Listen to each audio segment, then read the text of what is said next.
God gives that peace. When we know we're on God's track, when we're a person of principle, a person of prayer, and God begins to reinforce us with the proper direction, to counsel us and direct us, and we begin to sense that in our spirit, God's peace begins to direct us, to give us an assurance of the right direction or a grieving if we're going the wrong direction.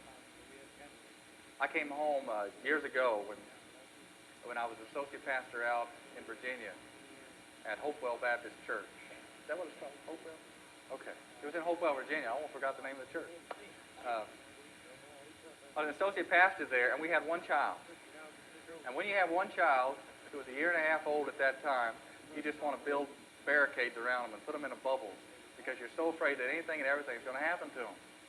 When you get to 4, 5, and 6, you kind of say, go out on the road and play and leave me alone and just don't bother me. But when you got that one, and I understand that, you just do everything you can to reinforce them and to protect them. Well, I came home and found Lynn was gone with Joshua, and our neighbor came over and said she went to the hospital. She just came out with Josh, and there was blood everywhere, and she's gone to the hospital.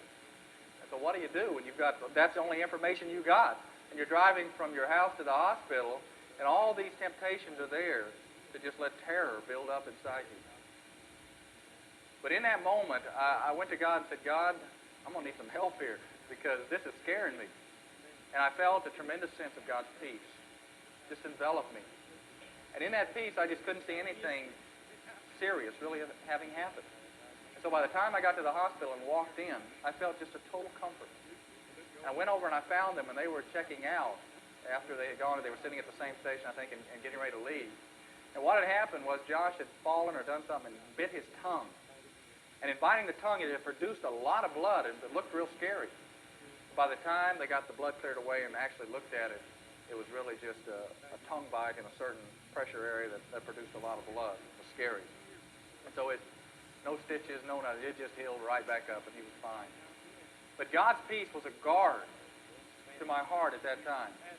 God's peace watched over me. And a man who's a father of a home can benefit from God's guarding of his peace in our life. The peace of God, which passes all comprehension. You can't explain it by the world's standard.